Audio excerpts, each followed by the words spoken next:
Esse tema realmente ele é extremamente relevante. Todos sabem que a Lei 13.964, ela traz um novo paradigma de justiça criminal.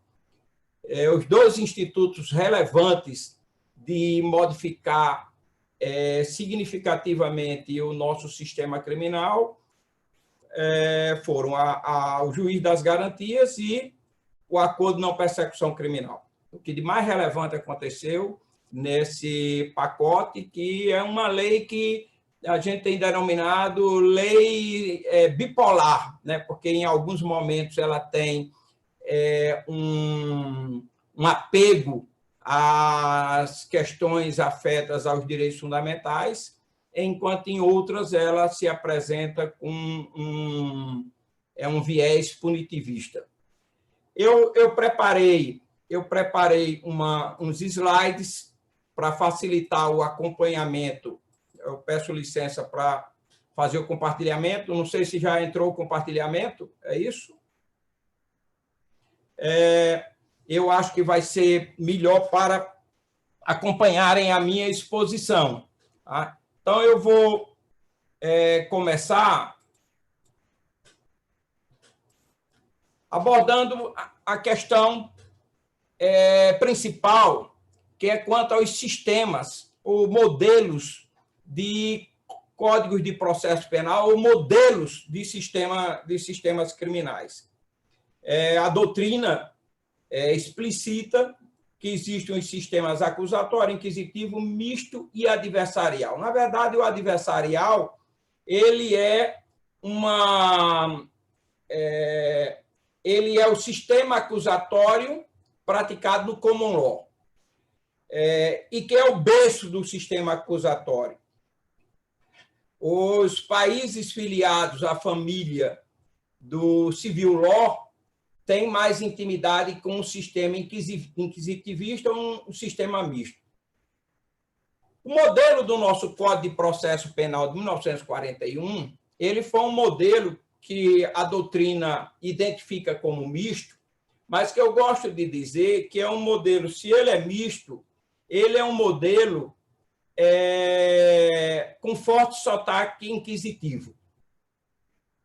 O juiz tem uma série de atividades que são mais próprias do Ministério Público, e há uma clara inclinação do Código num viés punitivista e mesmo ditatorial ou policialesco. Eu chamo de policialesco. Na versão originária do Código, nós temos mesmo uma situação de que é como se juiz, Ministério Público e polícia estivessem todos de um lado, enquanto que o acusado e a defesa estivessem do outro. Eu gosto de dizer que seria o processo de 3 contra 1, mais do que 2, não é só o juiz e o Ministério Público, mas o juiz, Ministério Público e polícia. Como se irmãos siameses eles fossem e atuassem em conjunto. Esse código, como vocês estão vendo, ele foi elaborado sob a batuta da Constituição de 37, a Constituição mais retrógrada da história constitucional brasileira, numa época de ditadura. E tanto era que, na época, o código sequer passou pelo parlamento, porque simplesmente o parlamento ficou fechado durante toda a vigência da Constituição de 37. Então, nem discutido no parlamento ele foi. E ele foi elaborado sobre a imagem e semelhança do Código de Processo Penal italiano de 1930, que era um código fascista, da Itália fascista. O que nos impressiona é que esse mesmo código ainda está em vigor. Ele sofreu algumas mutações com a Constituição de 46, que era uma Constituição democrática, mas ele se reconstruiu no caráter punitivista com a Constituição de 67, que foi uma Constituição ditatorial. Todos sabem que houve um golpe militar em 64 e a Constituição de 67 foi para dar uma roupagem de constitucionalidade e legalidade a esse ato de força. E nós rompemos esse modelo com a Constituição de 1988. Uma Constituição marcadamente democrática. A gente rompe com o sistema jurídico em si brasileiro e passa a ter os direitos fundamentais como a espinha dorsal do sistema jurídico, do ordenamento jurídico, especialmente no que diz respeito ao direito criminal, ao âmbito do processo penal. Acontece que no Brasil as coisas não são tão claras. Não houve um rompimento propriamente dito no que diz respeito ao ambiente do processo penal, porque nós estamos com o mesmo Código de Processo Penal. Nós estamos experimentando algumas reformas tópicas que estão redirecionando o Código para adequá-lo às diretrizes ou ao esboço da Constituição de 88. A par de a gente está caminhando para um sistema acusatório, nós também estamos azeitando esse nosso sistema acusatório, incorporando alguns institutos do sistema adversarial, que é a possibilidade de negociação ou de justiça consensual no ambiente criminal. Isso ficou muito claro quando da instituição dos juizados especiais com os institutos da transação e da suspensão condicional do processo. Posteriormente, a reforma tópica fundamental do Código de Processo Penal, que ocorreu em 2008, tinha a intenção de deixar claro que, de agora em diante, o nosso sistema era o acusatório. Evitar esse discurso de parte da doutrina que o nosso sistema, mesmo com a Constituição de 88, seria um sistema misto. Mas acontece que, a despeito da reforma tópica deixar latente de que agora o nosso sistema era acusatório, a gente houve muita resistência em relação a isso. Nesse meio tempo, no meio do caminho, nós trouxemos um instituto bastante singular do sistema acusatório, que é a colaboração premiada, já uma outra patamar de negociação. E o grande mérito da Lei 13.964 é que, no artigo 3º, terceiro A, ele deixa claro que o sistema jurídico brasileiro passa a ser o acusatório. Eu só esqueci, eu botei uma advertência lá, que vocês devem ter lido no slide anterior, colocar aqui para discussão, que alguns doutrinadores, como é o caso de Aurí Lopes, dizem que, na verdade, não existe sistema misto. Ou ele é acusatório ou ele é inquisitivo. E, nessa visão, realmente, o nosso sistema, a nossa prática é inquisitiva. Mas a Lei 13.964, ela teve essa grande ideia de deixar claro, hoje nenhum doutrinador brasileiro poderá mais dizer que o nosso sistema é misto, porque o legislador deixou claro, em termos normativos, o nosso sistema é acusatório. E mais, o que realmente marca o sistema acusatório é a questão da gestão da prova. E aí ele diz que o juiz não pode substituir o Ministério Público na produção probatória. Então, ele deixa mais do que claro que o sistema é um acusatório aproximado daquilo que dizem que não existe, que seria um sistema acusatório puro. Ainda mais com os institutos do juiz das garantias e também do acordo de não persecução penal. O sistema americano, que é o berço da justiça negocial, a regra do sistema americano da negociação é de que o acusado ele pode ser condenado mediante um acordo firmado com o Ministério Público. Com relação ao conteúdo, ele tem duas classificações. O plea guilty, que ele se declara culpado, assume a culpa e se declara formalmente culpado, e há uma outra, há um distinguish em razão de situações que começaram a ocorrer, em que o cidadão aceita ser condenado, mas ele também não declara a sua culpa. E é o que ele chama de non-contest, ou então null contender.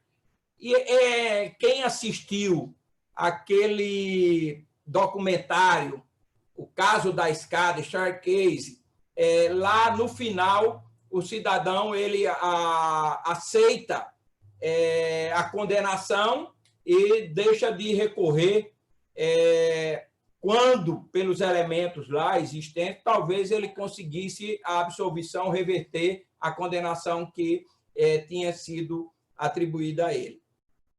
A despeito dessa questão de que a assunção de culpa pode ser, ou a negociação pode ser com a declaração formal de culpa ou não, mas ambas as formas pressupondo a condenação do cidadão, há uma classificação do plea bargain quanto à forma. E ele chama do charge bargaining, o sentence bargaining. Esses dois institutos, o primeiro, o charge bargaining, nós não temos aqui.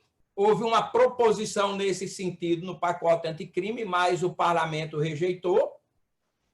E o sentencing bargaining, nós temos, de certa forma, na colaboração premiada, que se ajusta, Ministério Público e Defesa, ajusta uma sentença, qual seria o conteúdo da sentença em relação àquela situação vivenciada nos autos.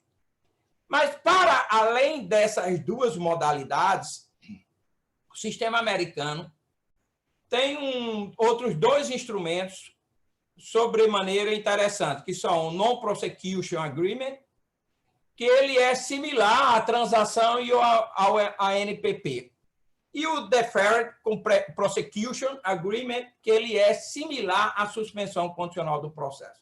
Então, lá atrás, quando a gente veio a Lei 9.099, a gente já estava incorporando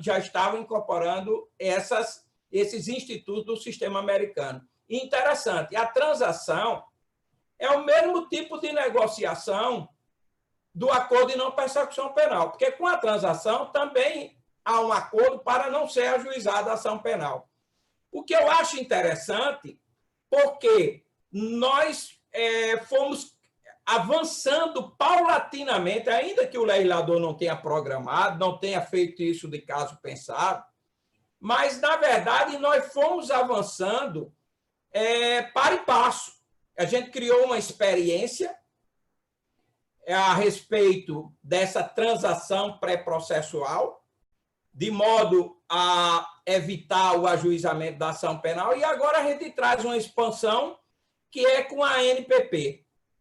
A expansão que ocorre é em razão de o ANPP ter um espectro muito maior, porque a transação ela só é possível nos crimes de menor potencial ofensivo, ou seja, cuja pena máxima não seja superior a 2 anos, enquanto que o ANPP é previsto para todo e qualquer crime cuja pena mínima seja inferior a 4 anos, e desde que não tenha sido praticado com violência ou grave ameaça.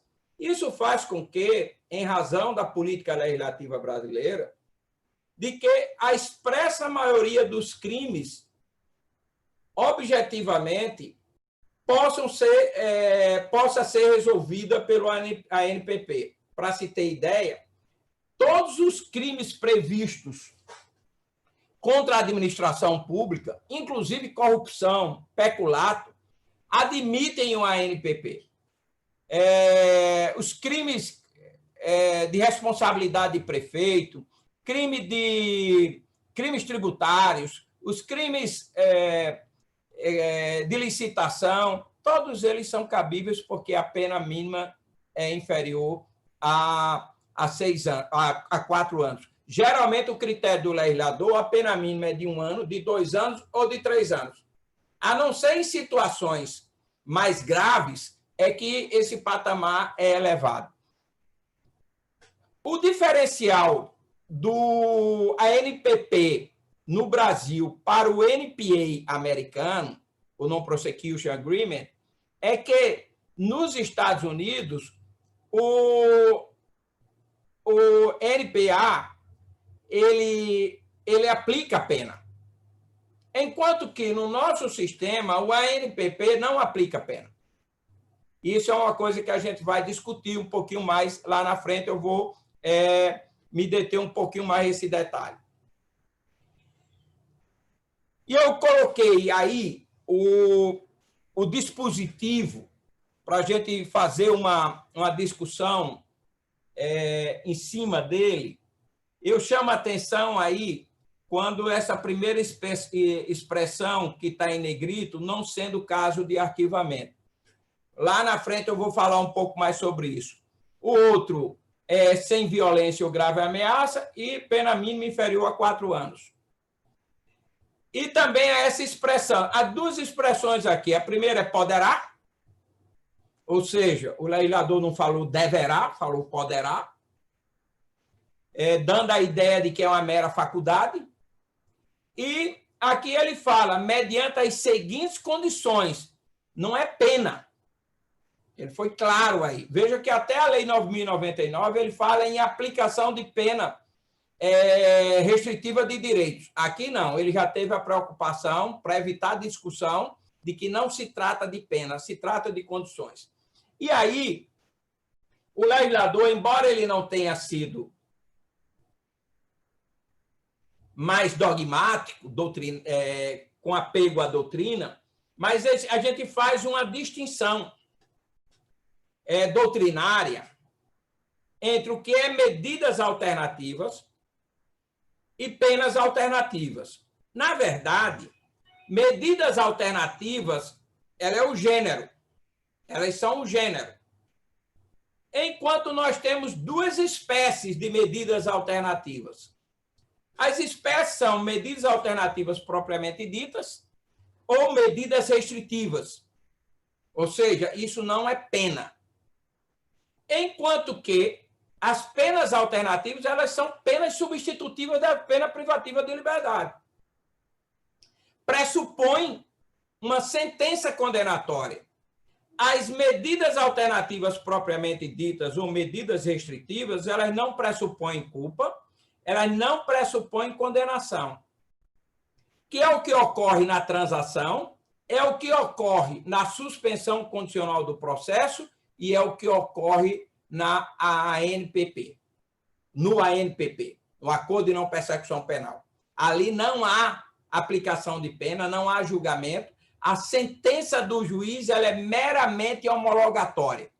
Então, mais na frente eu vou falar mais um pouco sobre isso. O que é importante aí é fazer essa distinção de medidas alternativas, entre penas alternativas e medidas alternativas propriamente ditas ou medidas restritivas. Eu lembro que esse não é uma mera distinção doutrinária. A decisão do Supremo reconhecendo esse aspecto. Embora ela tenha o mesmo conteúdo, por exemplo, uma prestação pecuniária. Prestação pecuniária é uma pena restritiva de direitos, mas eu posso aplicar uma prestação pecuniária na qualidade de medida restritiva, que é muito comum ocorrer, aliás, é previsto tanto para a transação, como é previsto para a suspensão condicional do processo, e agora também é previsto para a ANPP. Então, tem decisões do Supremo, olha, ela é o mesmo tipo, é a mesma é a mesma, ela tem o mesmo conteúdo, mas natureza jurídica distinta. Uma é pena, outra é medida.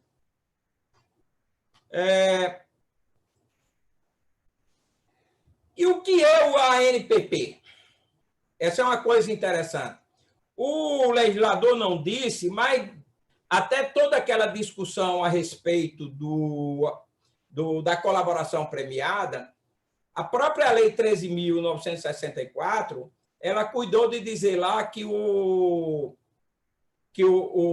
a colaboração premiada se trata de um negócio jurídico, negócio jurídico processual. Na verdade, eu digo que a natureza jurídica do ANPP é do negócio jurídico de direito público. Por que de direito público? Esse acordo é feito no período da investigação. É feito entre o Ministério Público e a Defesa. O Ministério Público é um órgão estatal. A investigação é uma atividade administrativa. Então, esse é um negócio de direito administrativo. Essa natureza jurídica é muito importante, embora que esse negócio jurídico, para ter validade, para surtir os seus efeitos, ele precisa passar pelo crivo do juiz, precisa ser homologado pelo juiz. É um ato complexo que exige o crivo do judiciário. Mas, na sua origem, esse negócio firmado entre o Ministério Público e a Defesa, ele é um negócio jurídico de direito público. O Ministério Público está atuando como um agente público, até redundância na expressão, mas como um agente administrativo. E isso é importante porque o Ministério Público está limitado pelo princípio da legalidade, pelo princípio da boa-fé. Então, é interessante a fixação dessa natureza jurídica em razão desses aspectos. Pelos aqueles dispositivos, nós vimos os requisitos. Tem muito doutrinador falando em 3 requisitos. Eu coloco 4 requisitos. Na verdade, o primeiro requisito é se não for caso de arquivamento. Porque se for caso de arquivamento, não há de se fazer acordo nenhum. Um exemplo, se não tiver materialidade, não tiver prova da materialidade, não tiver indícios de autoria, não se pode fazer acordo. Então, esse é o primeiro requisito. E eu vou voltar a esse tema quando nós chegarmos lá na parte da homologação pelo juiz. A questão da pena mínima inferior a 4 anos, eu acho que o legislador foi extremamente feliz nesse aspecto. Eu, inclusive, estou chamando aqui para vocês refletirem sobre essa questão.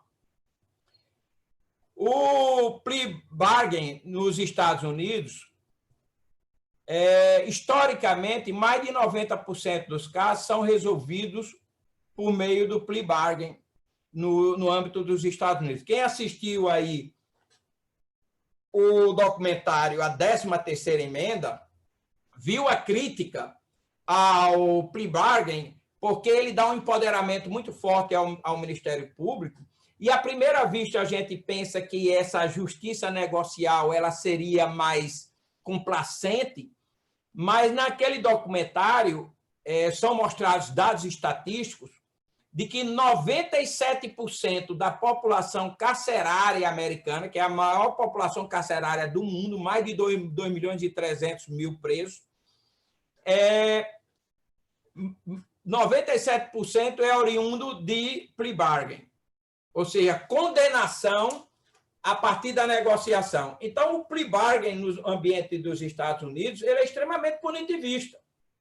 E ainda há toda uma crítica, né? Quem assistiu viu bem isso, ou então leu o livro de Michelle Alexander, A Nova Dominação, né? Ela mostra que aquilo ali tem um aspecto de controle racial no ambiente dos Estados Unidos.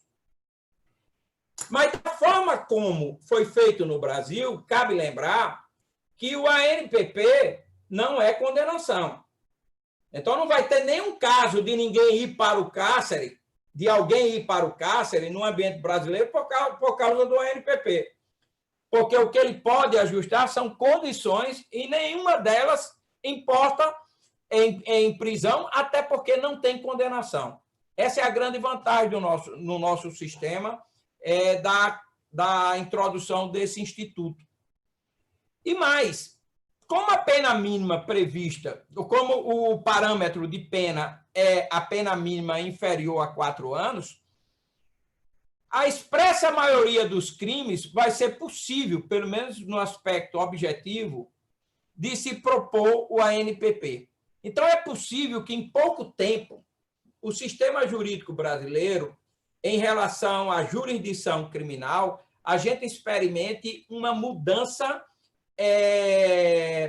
bastante drástica no perfil da jurisdição criminal. E de nós termos, doravante, a maioria dos casos, quando não se tratar de crime violento ou com grave ameaça, de a solução passar a ser consensuada. Então, eu coloco para reflexão aqui nesse primeiro quadro, se o que é que vocês acham desse aspecto de rapidamente nós transformarmos nosso sistema e ficar similar ao americano, na maioria dos casos resolvidos de forma consensuada. A outra questão é que ele coloca a exigência de que não se trate de crime praticado com violência ou grave ameaça. Esse dado é importante porque nem para a transação, nem para a suspensão condicional do processo tem esse requisito. Então, embora a suspensão condicional do processo seja previsto apenas para crimes cuja pena mínima seja de 1 ano, pode ter caso, por exemplo, como lesão corporal leve, que você pode fazer uma suspensão condicional do processo, mas você não pode fazer um ANPP exatamente em razão do problema de ser um crime praticado com violência. Então, o ANPP ele vai tirar muito espaço da suspensão condicional do processo, mas não de todo. Porque, como nós estamos vendo, em alguns casos, a suspensão condicional do processo ainda vai sobreviver. E em relação ao último requisito, que é a confissão, que também não consta, seja da transação, seja da suspensão condicional do processo. Aliás, a confissão não consta sequer da colaboração premiada. Lembrem que há uma discussão doutrinária, porque lá na colaboração premiada, o que se exige é ele abrir do direito ao silêncio. Abrir o direito do exercício do direito ao silêncio é uma coisa, confessar é outra diferente, né? E ele inova nesse sentido. E tem sido uma fonte de crítica grande. Para que exigir a confissão se não se trata de condenação? Para que exigir a condenação se ele eventualmente descumprir as cláusulas do acordo? A consequência apenas é de o Ministério Público poder ajuizar a ação penal. Há uma possibilidade que o legislador tenha pensado, ele tenha dito, bom, a confissão é uma forma de expiação da culpa, a confissão é uma forma dele assumir os seus erros, dele demonstrar uma intenção de se redirecionar no comportamento perante o grupo social. Aliás, a maioria dos países colocam como exigência para progressão, para livramento condicional, o preso confessar que praticou o crime. Tem documentários e documentários mostrando que a pessoa não sai da prisão. Tem um caso bem interessante que ocorreu na Espanha, que é o caso Assunta, é um documentário também da Netflix, todos esses documentários que eu falei são da Netflix, em que ocorre exatamente isso.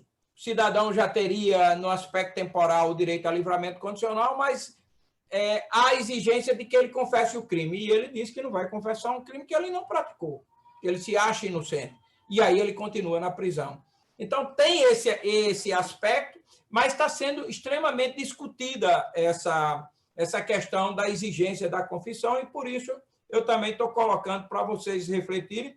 Eu acho razoável a exigência da confissão nesse aspecto de o cidadão assumir demonstrar que ele tem consciência do que aconteceu e que não vai mais praticar esse tipo de comportamento. E eu acho interessante, porque o ANPP não deve ser feito quando o cidadão foi inocente. Ele é uma aberração nesse caso. Ele deve ser feito quando o cidadão é realmente culpado. Então, eu acho interessante também a exigência em razão desse aspecto. Eu coloco essa súmula 723 do Supremo, que isso apenas vai servir de norte de interpretação, quando a gente chegar, de como é que se vai fazer o cálculo da pena mínima num caso de concurso material, concurso formal, seja próprio ou impróprio, ou mesmo da continuidade delitiva, que sempre vai ter que pegar a causa que menos aumenta ou a causa que mais diminui para fazer o cálculo se fica acima ou não, se fica abaixo ou não dos 4 anos. Um outro aspecto são as condições. E aí, como eu disse, essas condições não são pena. Elas são medidas alternativas, propriamente ditas, ou medidas restritivas. E quais são elas? Uma óbvia, reparação do dano. Na verdade, também nos Estados Unidos é assim, e é interessante porque o Non-Prosecution Agreement ele foi inicialmente pensado para os crimes praticados por meio de empresas. Essa era uma forma de você manter a empresa mais em razão da preocupação com os assalariados e os outros sócios da empresa que não teriam responsabilidade pelo que aconteceu. Então, uma forma de você resolver sem criar um problema maior, fechar, estigmatizar uma empresa. E depois ele passou a ser admitido também para crimes praticados por uma pessoa, mesmo sem ela ter se servido de uma empresa para praticar a conduta. Embora na Inglaterra, eles só utilizam para esses crimes que são praticados por meio de empresa. O outro é bastante interessante exatamente para as questões de corrupção, peculato, os crimes contra a administração pública, que é ele renunciar e restituir o produto ou proveito do crime. É impressionante como nós temos uma cultura da prisão.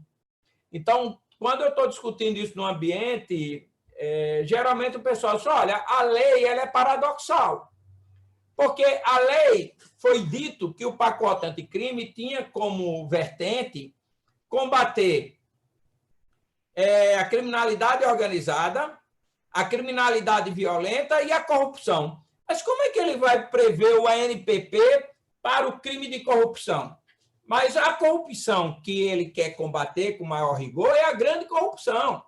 Não é aquela corrupção, por exemplo, do caixa do banco, da Caixa Econômica, que vai lá numa necessidade financeira e começa a tirar o dinheiro do correntista. Isso é peculato, porque para os fins do Código de Processo Penal, ele é servidor público ou agente público. E tem N situações dessa natureza.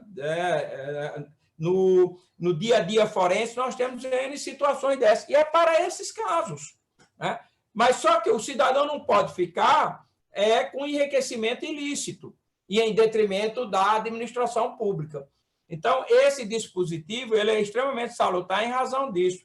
E aí, vejam, a outra condição, prestar serviço à comunidade. Vocês sabem que prestar serviço à comunidade é uma hipótese de pena alternativa. Está lá no Código Penal, inclusive se faz referência ao artigo 46 do Código Penal. mas ele está aqui, assim como ele entra na transação e na suspensão condicional do processo, ele entra como medida alternativa propriamente dita ou medida restritiva, não é pena. A mesma coisa a prestação pecuniária, que é extremamente salutar, né? Eu não vou falar muito sobre isso, mas se for o caso, alguma pergunta, eu vou explicar. Eu aplico demais. São duas penas que eu aplico em suspensão condicional do processo e mesmo quando eu substituo a pena privativa de liberdade pela pena restritiva de direitos. É prestação de serviço à comunidade e pagamento de prestação pecuniária. São as duas. E o juiz e o acordo, a NPP, pode prever essas duas situações, porém, como condições e não pena. E outra condição indicada pelo Ministério Público. O legislador teve o cuidado aqui de estabelecer proporcional e compatível, né? A gente já teve muita situação delicada de se propor medidas esdrúxulas, né, como doar sangue, né, ou algo do gênero. E aqui o legislador repetiu o mesmo dispositivo que tem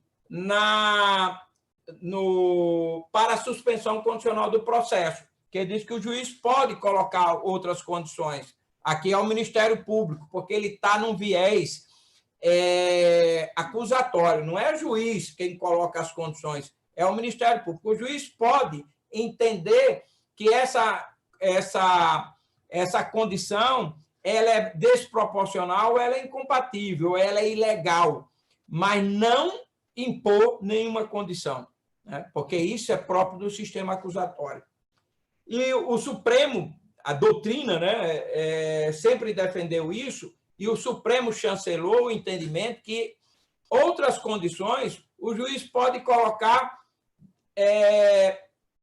condições similares a outras penas alternativas previstas no Código Penal, só que na qualidade de medida alternativa e não de pena alternativa. Vedações. Professor, me permita só fazer uma interrupção que eu combinei aqui com o pessoal já da equipe, que algumas pessoas estão perguntando, algumas pessoas mais do início do curso estão perguntando o que seria crime continuado, né? Então, estão pedindo para o senhor explicar só para não atrapalhar o entendimento deles. Então, em breves palavras, você poderia só explicar o que é crime continuado?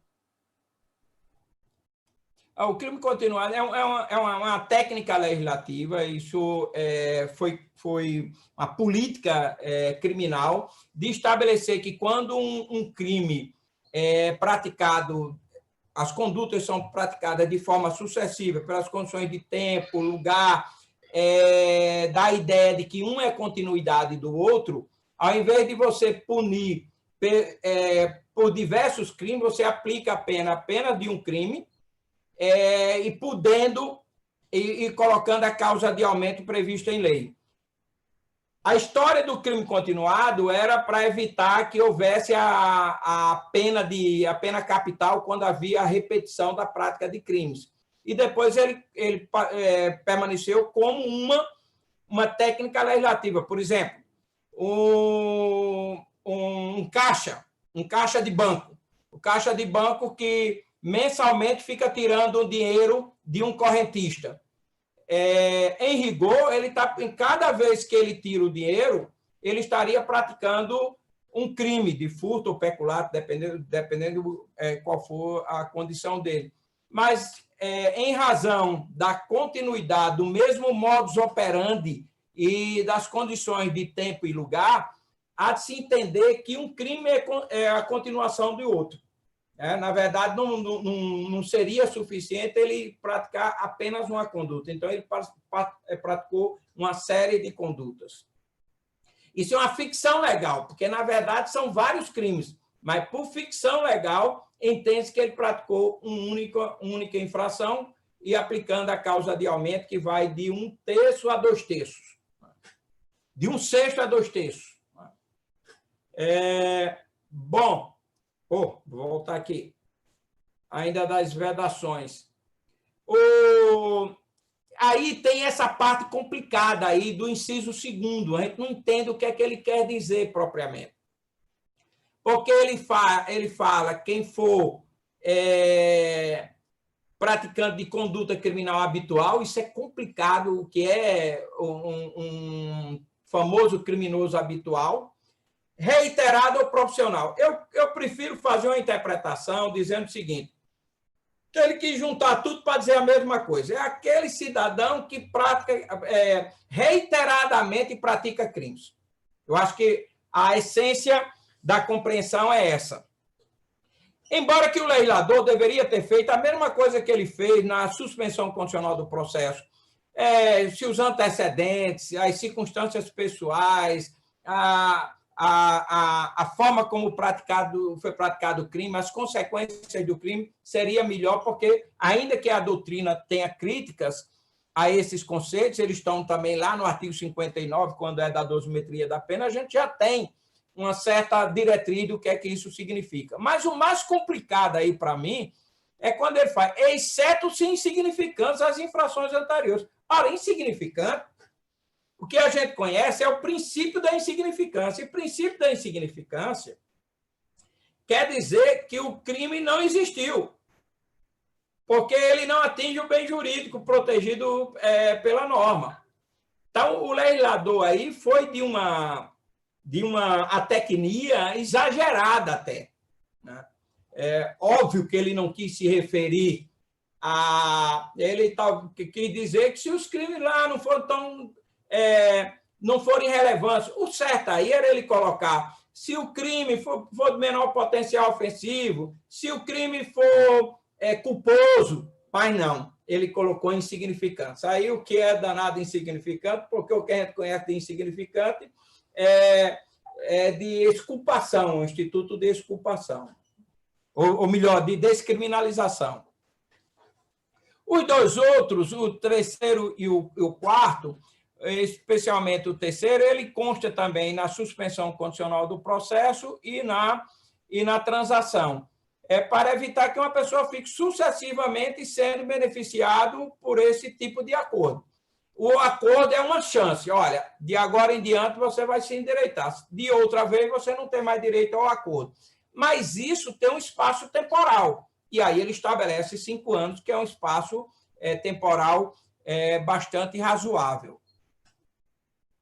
E, por fim, a questão dos crimes praticados no ambiente de violência doméstica. Aí é mais fácil ou familiar, por causa da Lei Maria da Penha, mas aí ele fala uma coisa no final que a gente não entende. Praticados contra a mulher por razões da condição do sexo feminino em favor do agressor. E se ele fizer em favor de outrem? Ele pode fazer em favor de outrem. Então, ele nem precisava colocar essa parte final. Ele poderia parar aí de sexo feminino, ponto, acabou. Mas ele ainda colocou essa história em favor do agressor.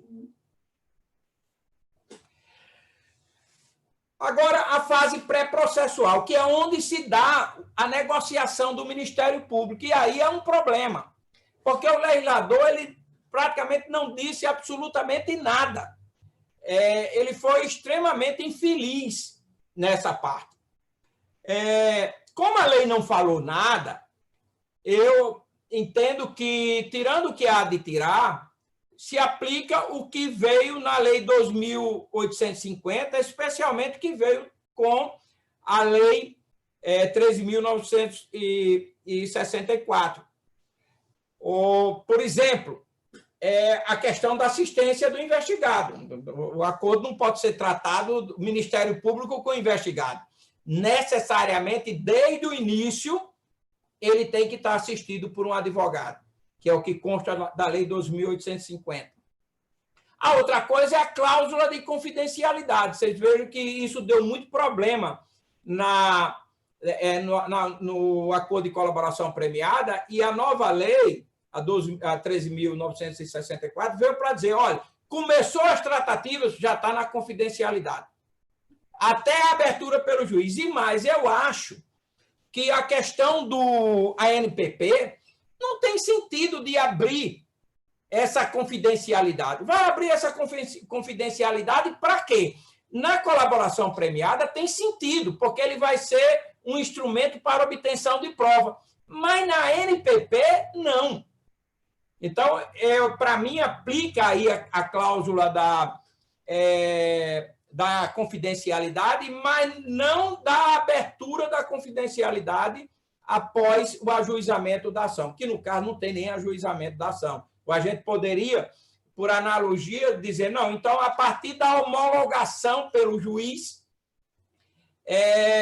se daria a quebra da confidencialidade. Eu acho que nem aí, porque essa assunção de culpa ela é tão somente para perfectibilizar o acordo, mas não para usá-lo para qualquer que seja o fim. Então, não tem para que abrir essa confidencialidade.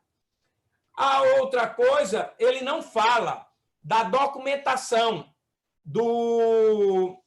de como seria a documentação dessa confissão, também em razão de vários problemas que ocorreram nos acordos de colaboração premiada, de o colaborador dizer que não tinha dito aquilo que findou, constando do termo. Na nova lei, introduziram na Lei 12.850 a exigência de que seja documentado por meio audiovisual.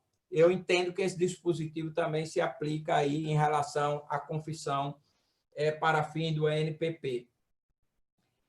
Outra questão é que lá no acordo de colaboração, lá na Lei de Colaboração Premiada, tem um dispositivo que diz que, rescindido a colaboração, as declarações do colaborador não podem ser utilizadas contra ele. Não existe nada a esse respeito no tratamento normativo dado ao ANPP. Eu entendo que se aplica com mais razões ainda. Tem mais argumentos a esse respeito, eu já estou preocupado um pouquinho com o tempo.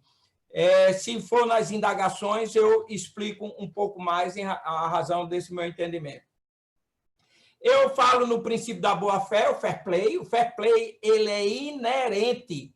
Ele é inerente a qualquer negociação. Inclusive, quem assistiu o documentário Staircase vai ver esse problema que aconteceu, no caso lá nos Estados Unidos. E o fair play quer dizer que o Ministério Público tem que revelar, tem que mostrar à defesa e ao investigado todas as provas que ele tem contra o investigado. E, aliás, é uma coisa interessante. Vejam que a lei utiliza a nomenclatura investigado. Não chama acusado, denunciado, porque o NPP pressupõe que sequer denunciado ele vai ser. Então, ele trouxe essa nomenclatura de investigado. Tem que ser assinado pelo Ministério Público, advogado e investigado, isso está na lei, a lei diz expressamente, e aí o D é uma consequência natural. Eu entendo que o Ministério Público é obrigado a propor o acordo, ou então ele cientificar o investigado que não vai propor o acordo. Eu entendo que isso se trata de um pressuposto de admissibilidade da ação penal. Eu tenho rejeitado denúncias quando não consta nada a respeito da proposta ou de que cientificou ao investigado. Por que ele tem que cientificar o investigado? Em razão desse artigo 28A, parágrafo 14. Olha como ele diz. No caso de recusa por parte do Ministério Público em propor o acordo de não persecução penal, o investigado poderá requerer a remessa dos autos ao órgão superior, na forma do artigo 28. Então, para ele poder impugnar, ele precisa ser comunicado. E ele, para impugnar, o Ministério Público tem que dizer por que não propõe. Óbvio, desde que satisfeitos os requisitos objetivos. Quais são os requisitos objetivos? Não for caso de arquivamento, não for a questão da pena mínima não ser superior a 4 anos, ter a confissão formal E o outro, agora me passou aqui desapercebido, e ele aceitar as condições que vão ser estabelecidas. Então, observado esse requisito de a pena mínima, aliás, não sei o crime praticado por violência ou grave ameaça, não foi grave ameaça ou violência, a pena mínima não é inferior a 4 anos e não é caso de arquivamento, o Ministério Público tem que dizer o porquê de não oferecer o acordo, ou então fazer a proposta. A gente pode discutir um pouco mais na hora das discussões. E a fase processual? A fase processual, o Ministério Público entra com o pedido de homologação, esse é assinado a 6 mãos, que é uma preocupação. Nos Estados Unidos, há uma regra em lei específica sobre isso, que às vezes o advogado fazia com o Ministério Público e o cliente ficava sem saber os termos. Então, o cliente tem que assinar, pouco importa os poderes existentes na procuração. O Ministério Público não pode ajuizar a ação penal e pedir que o juiz marque uma audiência para iniciar as tratativas do acordo de não persecução penal. Porque, veja, o acordo de não persecução penal é o direito de não ter uma ação penal contra si, não ter instaurado um processo criminal contra si. Então, há membros do Ministério Público argumentando que não tem estrutura administrativa para entrar em contato com o investigado. Para mim, nenhum desses argumentos não procedem. Quem assiste documentário americano vê como é que eles fazem lá. É muito comum. A autoridade policial está conversando com o investigado, vamos usar a mesma nomenclatura, e lá para tanto ele diz, olha, esse é o caso, a gente pode propor o acordo. Ele tem uma interação com o Ministério Público. Eu posso perguntar ao Ministério Público se ele tem a intenção de fazer o acordo. E aí ele já entra em contato, ele liga e tal, e ele já faz, olha, nesse caso eu vou propor o acordo e tal. Então, eu acho que essa é a forma, uma das formas, né? Além na audiência de apresentação, pode iniciar a negociação, o Ministério Público, olha, aqui eu posso propor, vamos conversar. Geralmente não vai dar para fechar o acordo na audiência de apresentação ou custódia, mas as tratativas podem ser iniciadas nesse momento. Também é um tema que a gente pode discutir um pouquinho mais na parte dos debates. E a homologação judicial. Primeiro, o legislador foi muito feliz, né? E ele está preocupado com a oralidade. É obrigatória a realização da audiência. Eu já tive caso do Ministério Público, não, mas aí não há nenhuma dúvida. Eu digo, não, mas tem que ter audiência. A questão interessante aí é que ele, da forma como está a lei, no parágrafo 4º, só quem estaria presente nessa audiência para decidir quanto à homologação não seria o juiz, o advogado e o investigado. Mas eu penso que a presença do Ministério Público é interessante, porque na eventualidade de ter alguma cláusula que não seja lá proporcional ou esteja fora da legalidade, o juiz pode dizer isso e, no mesmo momento, o Ministério Público fazer outra proposta. Porque, senão, vai ficar um tanto quanto burocrático, porque depois o juiz tem que mandar os autos, devolver para o Ministério Público e iniciar uma nova tratativa. Se for o caso até de haver uma nova discussão, o juiz pode sair da sala, ou pode disponibilizar uma outra sala para a defesa e o Ministério Público conversarem mais à vontade e ele não participar da negociação. E até porque, veja que o dispositivo ele não exclui propriamente a participação do Ministério Público. É diferente quando ele trata da colaboração premiada. Na colaboração premiada, ele fala especificamente, ele fala que tem que ser uma conversa sigilosa, né? Então, aí a gente entende. Mas eu boto também isso para uma discussão, o que é que vocês acham. O outro aspecto é que nessa homologação o juiz vai ver 3 coisas. Ele vai ver se é caso para arquivamento ou não, vai ver a voluntariedade e vai ver a legalidade. E aí uma coisa importante. Digamos que chega lá o acordo, foi firmado. Mas o juiz, quando ele observa, ele chega e diz, bom, mas o crime está prescrito. Ora, o juiz não pode homologar isso. E eu vou mais. Pode ser que não tenha elemento de materialidade. Pode ser que, pelos elementos de materialidade, aquilo nem crime seja. Como é que o juiz vai homologar um acordo desse? Então, eu já vi eu discutindo esse assunto, me perguntam, mas, professor, o senhor disse que é um negócio jurídico público de direito administrativo, seria o mérito do ato administrativo. Essa questão do mérito do ato administrativo ele já está desmistificado. Quando você vai para escutar a questão da legalidade, não raro você entra na questão de algum aspecto de mérito. Mas não vejo como ser diferente nesse caso. Então, se é uma situação em que o juiz, se oferecida a denúncia, ele iria rejeitar ou mesmo ele iria absolver sumariamente, o juiz não pode homologar esse acordo. Então, faço também essa pergunta para refletir qual o alcance do exame da legalidade. E, para terminar, eu já preocupado com o meu tempo, os efeitos do ANPP. Né? O primeiro aspecto que ele coloca, e aí é importante, é a suspensão da prescrição. O grande problema da transação é que a transação não suspende a prescrição. Então, às vezes, quando não há uma fiscalização mais a miúde, ou então quando o juiz estabelece, por exemplo,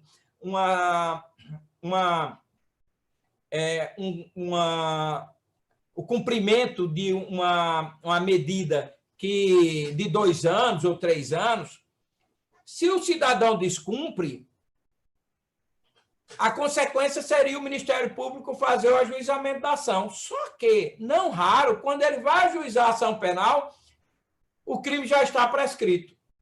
Então, esse é um problema muito grave. E é estranho o legislador não ter aproveitado a oportunidade para dizer que também na transação ocorre a suspensão da prescrição.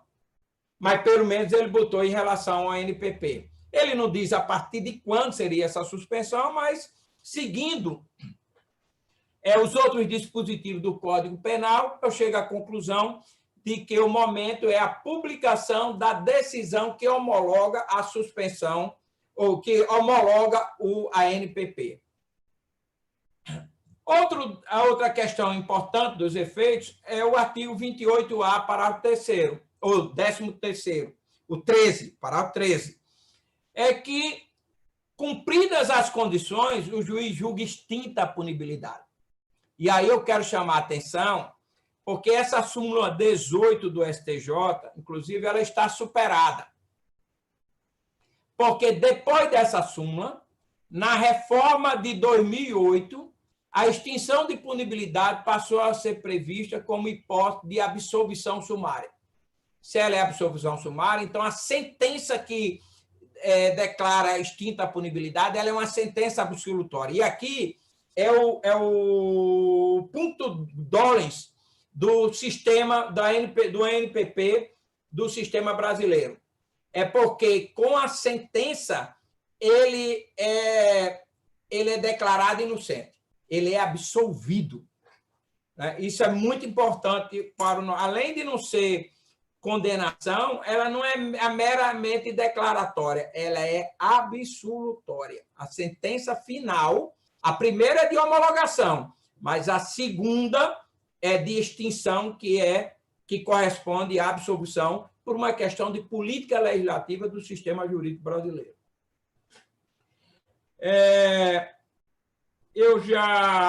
Aí eu falo aqui no D, de novo, a essa questão desculpem aí, essa questão de que é uma obrigatoriedade do Ministério Público propor ou dizer por que não propõe.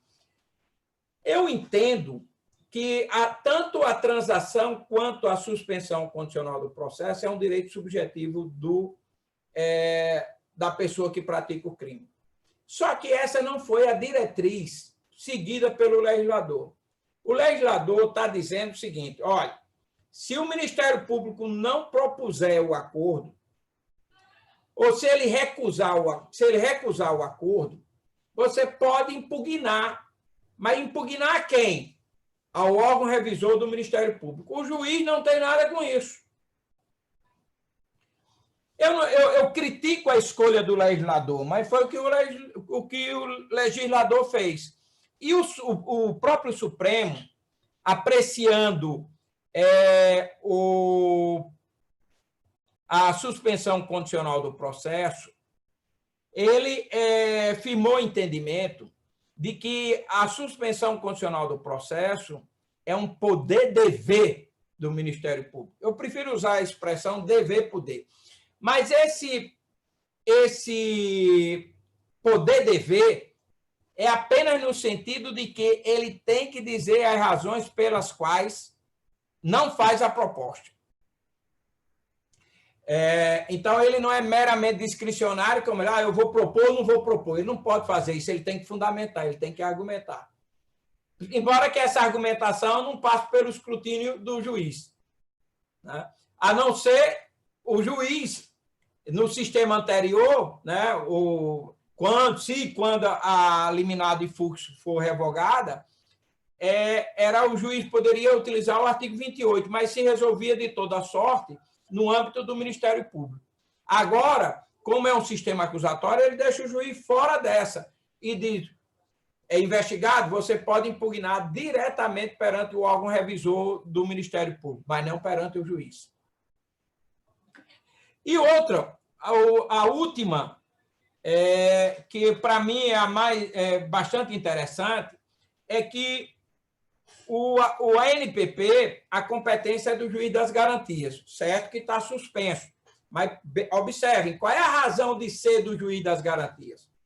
Lá no Código diz que é para a legalidade, o controle de legalidade da atividade investigatória.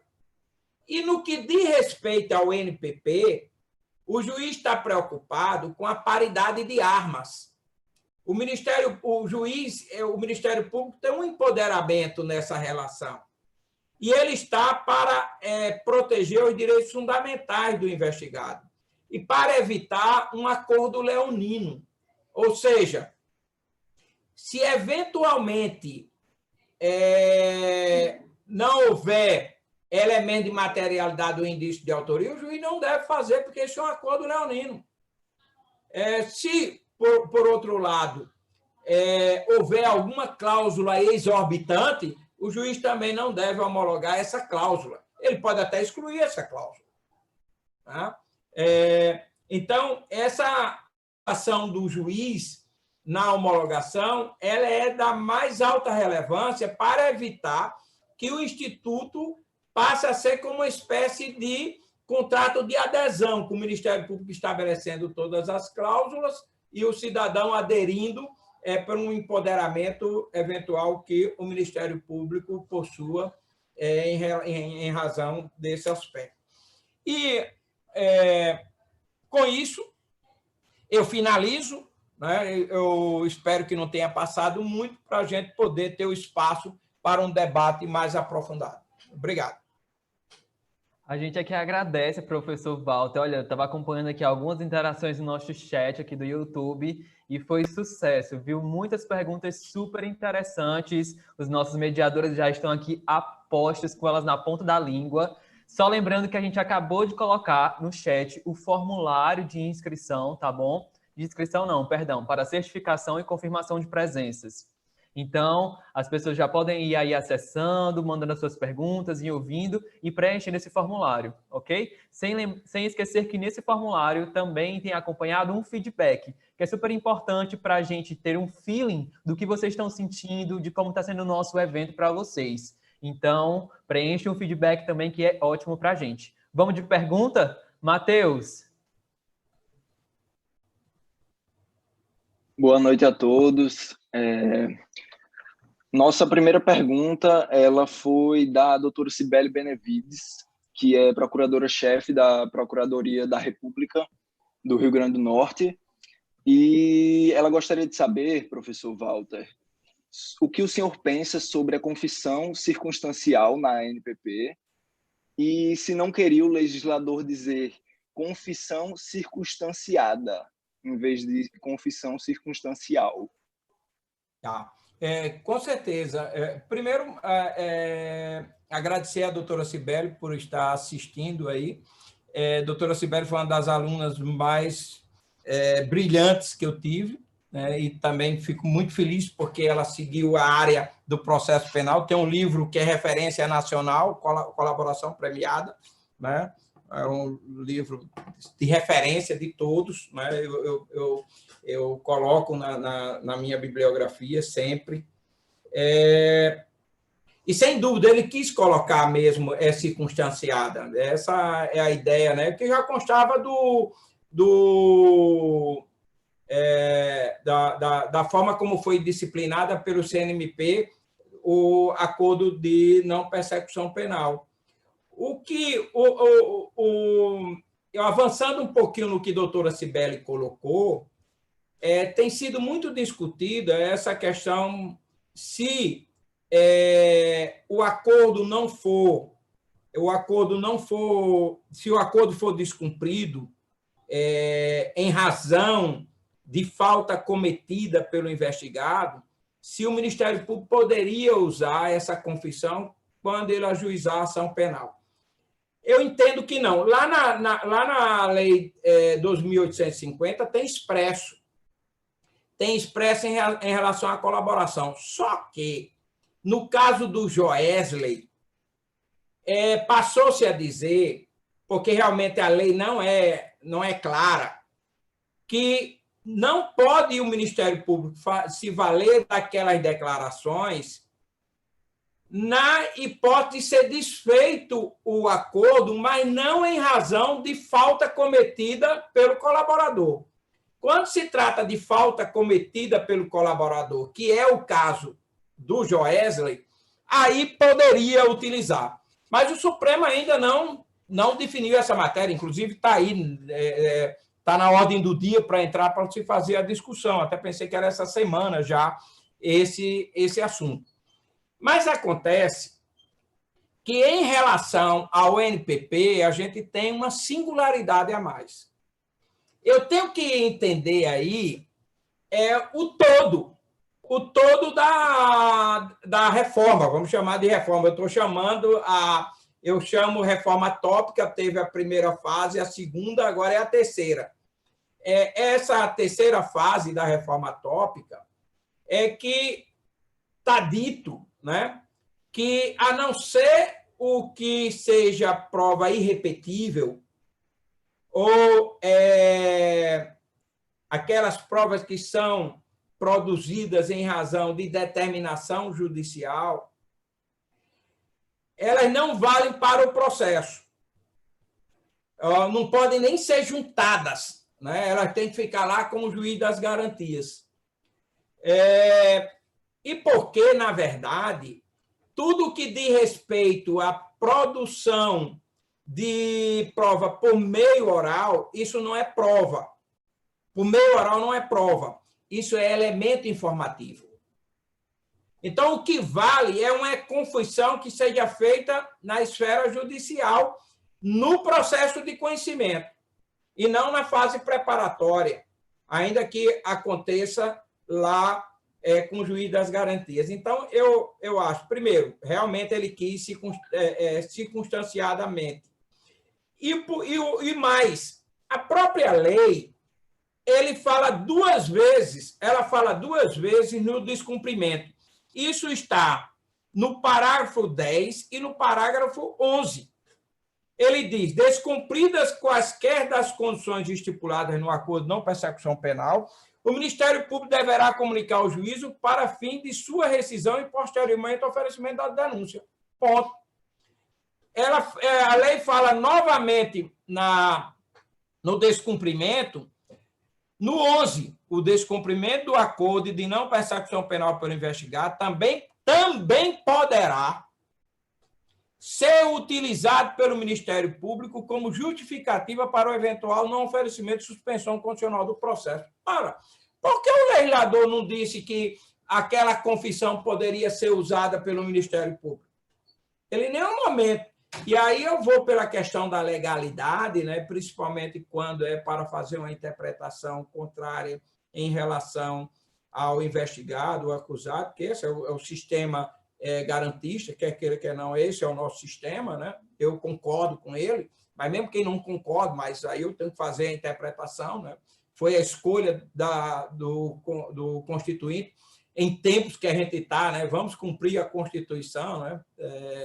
Cada um querendo dar uma interpretação da Constituição, até de dizer que as Forças Armadas se apresentam como um poder moderador. Eu pensei que o poder moderador fosse uma triste história da nossa, uma triste parte da nossa história, né? Mas parece que não.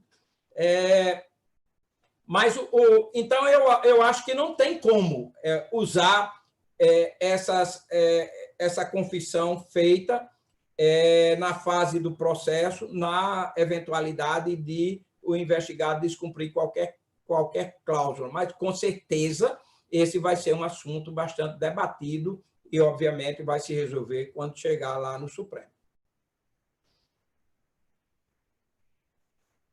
Vamos chamar a próxima pergunta? Quem é que está na lista aí de inscrição? Professor, boa noite. Meu nome é Gabriela e o Luiz Cláudio parabenizou, né, a gente pela iniciativa e perguntou se seria possível propor o ANPP nos casos de tráfico privilegiado, já que o inciso 4º do artigo 33 reduz a pena mínima prevista no tipo penal. Eu não tenho dúvida em relação a isso. Eu acho que se aplica, sim, né? Já há alguns doutrinadores falando a esse respeito, e o requisito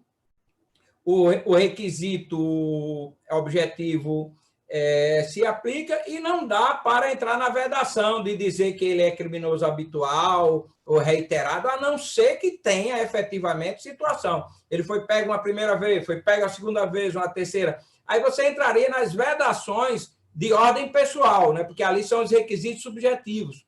Quando ele fala lá na história de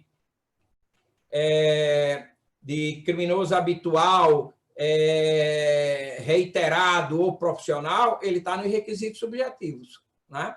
E, então, a não ser que seja em razão dos requisitos subjetivos, mas objetivamente, em tese, é possível, sim.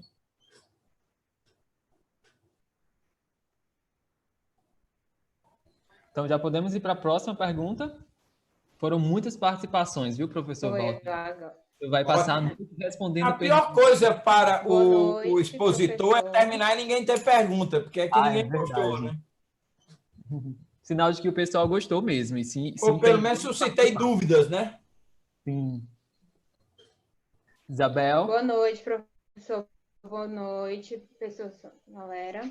Eu vou agora falar uma questão feita por Daniel Diniz, que a questão que ele pontuou foi: no caso de revogação do ANPP por descumprimento das condições estipuladas, a confissão do imputado poderá ser usada na futura ação penal em seu desfavor? Foi o que eu findei adiantando. A pergunta foi de Daniel Diniz. Se é Daniel Diniz, foi meu aluno também, brilhante aluno. Isso. Ele fez um trabalho de TCC sobre colaboração premiada, que é a nível de dissertação de mestrado. Foi o que eu respondi um pouquinho antes. Eu aproveitei a pergunta da doutora Cibele e aí já entrei nessa área. Eu acho que não é possível, né? Essa questão vai ser discutida, com certeza, bastante, no ambiente do judiciário, mas eu tenho impressão, principalmente quando for decidida essa questão da implantação do juiz das garantias, pela questão da interpretação sistêmica, a gente vai chegar à conclusão de que não pode, porque ele seria elemento informativo, ele não pode nem constar, acompanhar a denúncia do Ministério Público.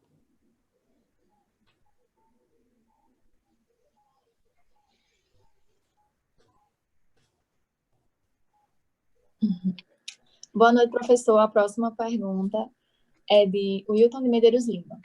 Com relação a pagar prestação pecuniária, se tratando de pessoa que não tenha salário mínimo e seja esta estipulada pelo Ministério Público, como sendo apenas essa condição? Não, isso é mais comum do que a gente possa imaginar. Na prática, é muito comum. Quando é uma pessoa de menor condição financeira, a gente também adequa à situação da pessoa. E vou dizer que a pena pecuniária ela é da mais alta relevância. Ela é da mais alta relevância porque o CNJ disciplinou o que fazer com esses recursos financeiros.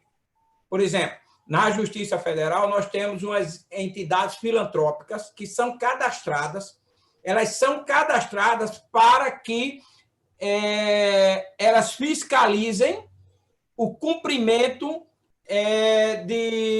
de prestação de serviço. Ela própria receba a prestação de serviço. Essas que são cadastradas e recebem os prestadores de serviço em razão de transação, suspensão condicional do processo e agora o ANPP, ela, no final, o juiz lança um edital e elas participam de um concurso, de um prêmio em dinheiro. De regra, eu espero o fundo, essa prestação pecuniária ela vai para um fundo, eu espero dar R$100 mil, quando dá R$100 mil, ou passando um pouco mais, eu lanço um edital, e aí essas entidades filantrópicas elas participam desse certame, apresentando projetos para utilizar os recursos. É projeto tipo comprar computadores, fazer uma melhoria predial, inteirar um recurso financeiro para comprar um veículo, algo do gênero, banda de música para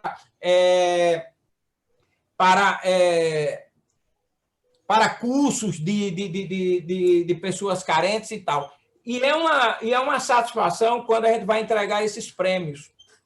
Ou seja, uma pessoa praticou um crime e ainda dela ir prestar serviço numa entidade filantrópica dessa, ela ainda está dando alguma contribuição de ordem financeira, que isso vai servir para atender necessidades dessas entidades que prestam um serviço de alta relevância social, Então, é como que um retorno. Em razão do crime, você está dando uma contribuição muito importante para a sociedade.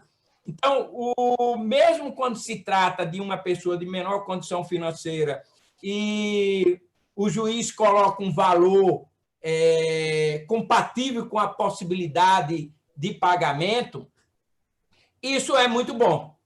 Você pode dizer, mas botou R$50 ou R$100, né? Geralmente ele bota R$100 ou até divide, mas isso no final dá um recurso muito grande. Só para se ter uma ideia, só a Justiça Federal no estado do Rio Grande do Norte liberou para a Covid, só desses recursos aí, ele liberou mais de R$300 mil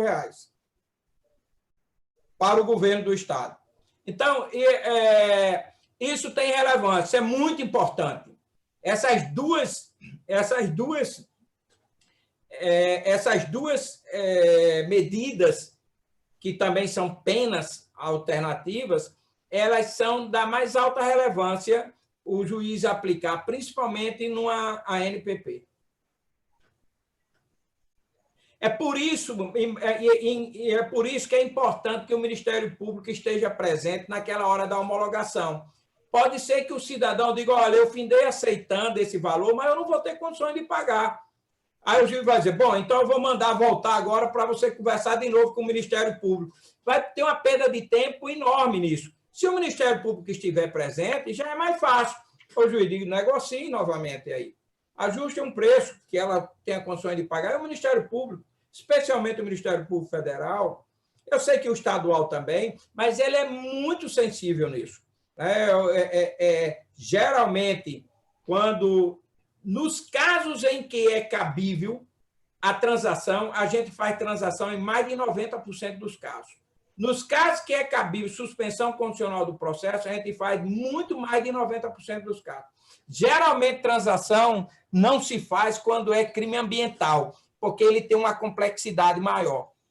Mas nos outros, e eu acredito que no ANPP vai findar acontecendo a mesma coisa, talvez um pouco menos por causa da questão da confissão. Oi, acho que nós Da tivemos algum confissão problema. circunstanciada, mas mesmo assim, eu creio que o percentual vai ser muito alto. Não, na verdade, o probleminha foi na minha internet. Obrigado, professor. Vamos continuar aí com algumas perguntas, só para lembrar e para explicar às pessoas que querem participar no sorteio. Primeira condição, tem que estar inscrito no nos nossos formulários, né? Que nós abrimos as inscrições. Segundo, curtir, seguir lá no Instagram do Carb e seguir o Instagram do Nucrim, @CarbUERN e @NucrimUFRN, tá bom? Vamos lá para o próximo mediador para fazer mais uma pergunta. Professor Walter, o Maxson Sobral ele perguntou se o ANPP, assim como a transação penal e a suspensão condicional do processo, seria uma relativização da indisponibilidade da ação penal pública. É uma consequência natural do sistema acusatório que está bebendo nas fontes do sistema anglo-saxônico, é exatamente a flexibilização do princípio da obrigatoriedade da ação penal. Isso talvez, certamente, o que os doutrinadores comentam, que essa influência do sistema americano na comunidade do civil law foi aberta pela Alemanha. Né? A Alemanha começou a importar esses institutos e a concepção é simples. Nos Estados Unidos, eles são extremamente pragmáticos. Todo mundo sabe que o americano é pragmático. Você imagina quem assistiu o documentário de O.J. Simpson? Quantos meses demorou o julgamento de O.J. Simpson? Você imagina se todos os crimes fossem ser julgados pelo júri. Eles não tinham a menor possibilidade, não julgariam. O que o americano faz para resolver esse problema? Primeiro, a justiça é caríssima. Quem assistiu o documentário sobre o caso Avery, que é Make a Murder, o dinheiro que ele tinha ganho de uma indenização de uma condenação indevida, ele gastou todinho no outro processo em que ele achava que ele era inocente também. No caso da escada, do mesmo jeito, tem uma hora que o advogado disse, olha, eu preciso mais contratar um especialista aqui para isso e tal. Eles, bom, mas estourou o orçamento, era $300 mil, se eu não me engano, a questão. No caso do O.J. Simpson, do mesmo modo, por mais rico que o O.J. Simpson fosse, chegou no momento que ele tinha dificuldade financeira de bancar todos os advogados que estavam fazendo assistência jurídica. Então, ele de um lado, né, bota um sistema jurídico caríssimo, ele coloca a fiança altíssima. No caso do O.J. Simpson, ele teve que hipotecar uma mansão dele em Los Angeles para poder ficar em liberdade. O cidadão pobre, ele só tem uma solução. Ou ele confessa, ou ele faz o plea bargain, ou ele fica preso, porque ele não tem condições de pagar a fiança. O policial americano que conseguiu pagar a fiança, eu não me lembro, mas foi $100 mil, coisa desse tipo, que ele pagou agora desse caso do Floyd. Né? Então, eles têm esses mecanismos. E aí ele trabalha com a pena de morte e a pena perpétua. Né? Aí ele tem muito poder de barganha com o investigado. No Brasil, isso diminui, né? Isso tem uma diminuição sobremaneira, mas, de toda sorte, ainda tem uma força bastante significativa do Ministério Público para impor um acordo, principalmente se o cidadão não for bem assessorado por um advogado. Né? Eu fugi um pouquinho da pergunta, né? Eu me perdi agora qual era o ponto central da pergunta, poderia me relembrar?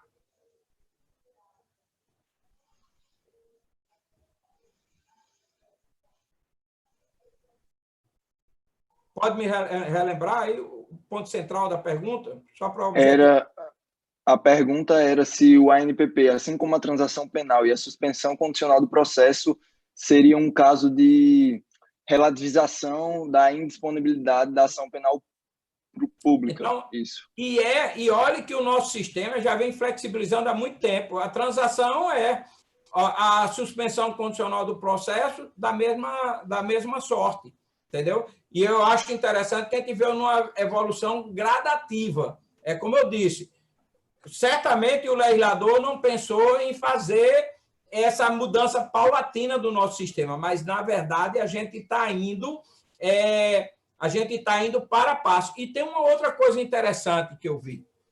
Estudando o plea bargain nos Estados Unidos, o plea bargain nos Estados Unidos, eles se intensificaram depois, no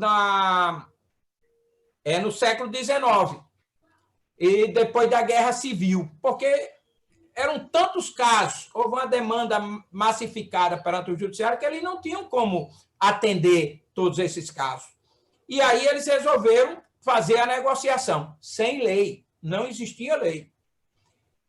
Eu pensava que o plea bargain tivesse se iniciado na Inglaterra, lé do engano. A Inglaterra já importou dos Estados Unidos. E na Inglaterra, o processo foi similar. Também não tinha nenhum referencial normativo quando se começou a aplicar o plea bargain. E depois viu a necessidade, e também no sistema americano, a necessidade de regulamentar. O problema nos Estados Unidos é porque são 52 estados americanos e cada um estado tem um modelo próprio. Um admite uma coisa, outro não admite. Além das regras do sistema federal, que são específicas também. Então, o plea bargain ele não é uniforme. Cada um tem institutos próprios e formas. Por exemplo, na Califórnia, ele tem uma lei que proíbe qualquer negociação quando se trata de crime à mão armada. Mas os próprios doutrinadores dizem, mas mesmo assim o Ministério Público faz acordo. Porque o Ministério Público tem uma autonomia imensa. Na Alemanha, eles também sempre fizeram um acordo, mesmo sem lei. Eles só foram regulamentar o acordo no final dos anos 70, mas eles já aplicavam, já faziam os acordos. Por quê? Partindo do pressuposto que é impossível denunciar todos os casos. Primeiro, há uma cifra negra de casos que ninguém descobre. E tem outros casos que são menos graves, que é muito melhor você resolver de uma forma consensuada. É rápida, é célere, e você pode guardar o fôlego e o orçamento institucional para os grandes crimes. Foi o que o Ministério Público fez pelo seu órgão central estratégico, que é o CNMP. Ele regulamentou o acordo de não persecução criminal e eu homologava, mesmo não existindo lei, apenas com o pedido feito pelo Ministério Público. Ele é o autor da ação, ele é o dominus litis. Se ele concorda lá com o cidadão, eu sou o juiz, o que é que eu vou fazer? Não é uma coisa esdrúxula, por que não se admitir? E eu sempre fiz isso, daí os procuradores sabem muito bem disso, aí vários casos que nós fizemos. O espectro era bem menor, né, porque ele estabelecia a pena máxima de 4 anos, e aí no fim dava a gente utilizando muito pouco, mas agora não, agora a situação é diferente. Então, no Brasil, ele também teve uma informalidade inicial. A gente ficou aplicando aí a resolução 181 do CNMP até via regulamentação por lei, porque a gente tem uma experiência exitosa na questão da transação. A transação é uma experiência de flexibilização do princípio da obrigatoriedade e disponibilidade da ação penal extremamente exitosa em nosso meio.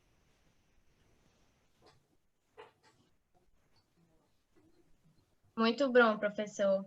A próxima pergunta ela foi feita por um professor nosso da FAD, um grande mestre da disciplina de História do Direito, e ele perguntou se houve alguma razão para o legislador ter escolhido a pena mínima inferior a 4 anos como requisito para o acordo de não persecução penal, ao invés de pena mínima não superior a 4 anos, ou se não teve nenhuma discussão nesse sentido. primeiro agradecer ao professor por estar presente, e eu já fiz essa indagação e já procurei saber quem foi o mentor. Porque na proposta do pacote anticrime de Moro, ele colocou os 4 anos.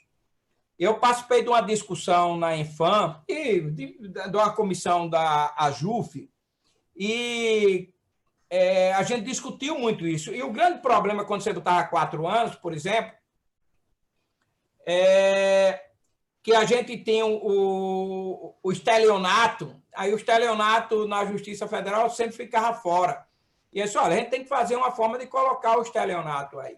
E a gente começou a propor que o ANPP fosse previsto para casos em que a pena máxima não fosse superior a 4 anos, ou a 8 anos. Mas findou numa discussão na Infam, se estabelecendo como patamar a pena máxima não superior a 6 anos. Mas isso, quando foi para o parlamento, não sei de onde surgiu isso, eu não sei que você pegando aí. O parlamento tem uma coisa interessante. O parlamento tem assessores jurídicos de parlamentares extremamente qualificados. Pessoal de conhecimento profundo, estudiosos. Então, foi algum desses aí que conhecia bem, e ele chegou, de caso pensado, ele disse, olha, a maioria dos crimes no Brasil, a pena mínima, ela fica até 3 anos. Aí tem um problema de 3 anos, tem um problema de causa de aumento, o que é que a gente faz? Vamos estabelecer, então, a pena mínima 4 anos. Não ser superior a 4 anos, porque ainda que tenha uma causa de aumento, ainda pega esses crimes. Então, foi de caso pensado, foi para estabelecer no Brasil o que a gente vivencia hoje nos Estados Unidos. Se a gente efetivamente tiver a cultura de que o que mais vale não é sempre prisão, a gente vai aplicar esse instituto e rapidamente a gente vai mudar bastante o cenário ou o perfil da jurisdição criminal. A gente vai amanhã dizer também que a maioria dos casos no Brasil, se não 90%, mais 80%, eu digo que na minha vara, pelo perfil dos crimes, eu vou ter por volta de 90% dos casos resolvidos pelo ANPP. É uma mudança fundamental. E por quê? Isso não quer dizer que o juiz vai trabalhar menos ou o Ministério Público vai trabalhar menos. Eu já vi se dizer isso. Não, o juiz vai ter que fazer audiência. Em todos os casos, o juiz vai ter que fazer audiência. O Ministério Público também vai trabalhar bastante. Vai negociar e tal, coisa que ele não fazia antes, ele vai fazer, mas vai ter um ganho, porque é uma forma célere de resolução do problema criminal. Eu não vou ter que fazer uma audiência de instrução, estar ouvindo ninguém, e de diminuição de custos. E o mais importante, guardar o fôlego para estudar e se debruçar sobre os casos mais complexos, os casos que merecem mais atenção. A gente não tem condições de imprimir uma justiça conflituosa em todos os casos. A gente tem que fazer um recorte.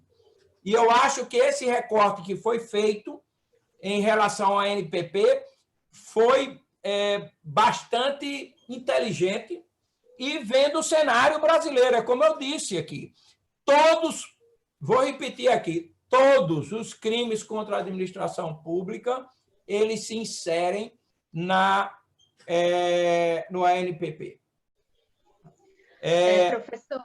Então, mesmo que como moeda falsa, todos esses vão ser possíveis do ANPP, a não ser os crimes praticados com violência. Oi, não.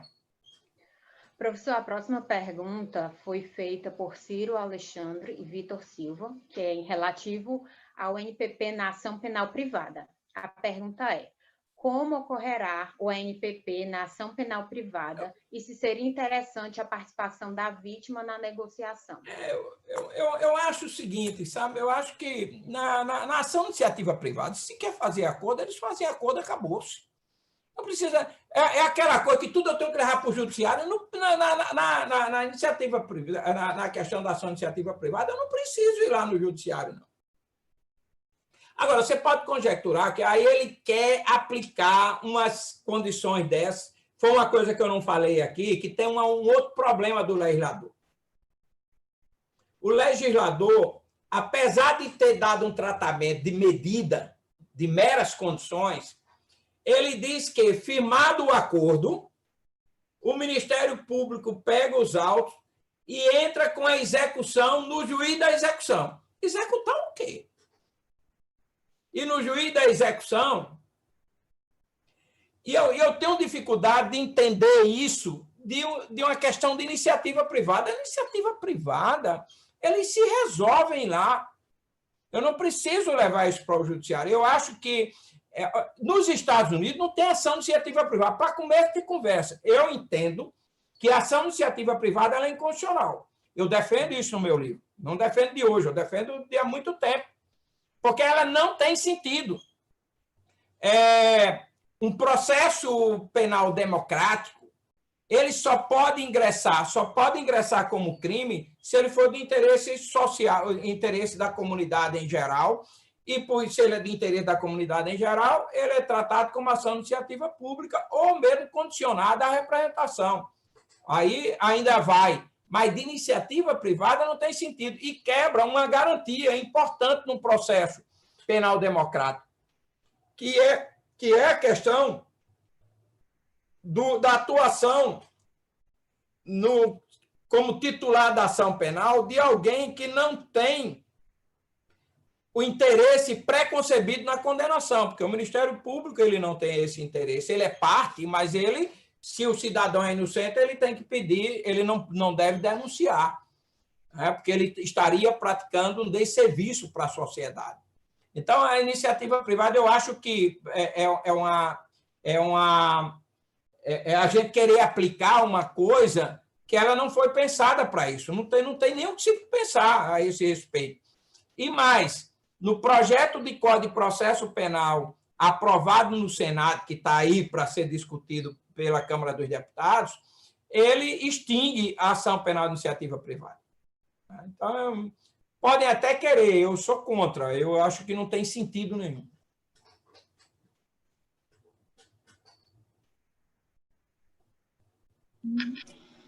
Professor, agora direcionando ao final das perguntas, nós já vamos fazer a última pergunta, porque por questão de tempo mesmo, então pedimos desculpa a quem não conseguiu ter sua pergunta respondida, mas por questão de tempo mesmo, já vai dar 8 horas, nós precisamos encerrar, porque ainda vai ter o sorteio.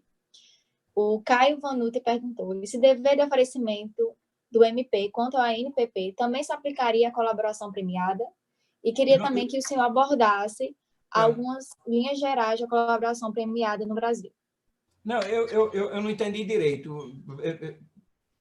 Novamente. Ele perguntou, o dever de oferecimento do MP quanto à NPP também se aplicaria à colaboração premiada? Se no ANPP se aplicaria a colaboração premiada, é isso? Se o dever de oferecimento do MP quanto ao ANPP também se aplicaria a colaboração premiada. Perfeito, perfeito. Caio Vanucci também foi meu aluno, mestrando, brilhante, aluno brilhante, e o tema dele é colaboração premiada, por isso que ele está aí nessa marcha. O que é que eu acho? Eu acho que o legislador passou do tempo. Colaboração, a gente tem alguma coisa de prêmio, sempre teve no nosso sistema, agora de forma tímida. A gente previu a possibilidade que a confissão espontânea ela é uma atenuante. Isso sempre foi previsto no nosso sistema. Desde o primeiro código nosso, já previa a confissão como atenuante. Depois, paulatinamente, a gente passou a inserir a questão da colaboração. Na verdade, a primeira colaboração premiada que foi prevista no nosso sistema foi na lei dos crimes hediondos. Foi para crime de homicídio praticado por meio de associação criminosa. Pode observar lá. Foi antes mesmo da lei 9.099. E depois, paulatinamente, a gente foi. Depois veio a lei 9.034, né, 35, que ela previu também, previu propriamente a colaboração premiada, né? E a questão é que, nos Estados Unidos, é discricionariedade do Ministério Público, propor ou não. No Brasil, essa questão tem um outro colorido, e essa é uma das grandes discussões no sistema americano. Eu já li texto de doutrinador americano propugnando uma participação mais ativa do juiz quando o Ministério Público não quer fazer o acordo.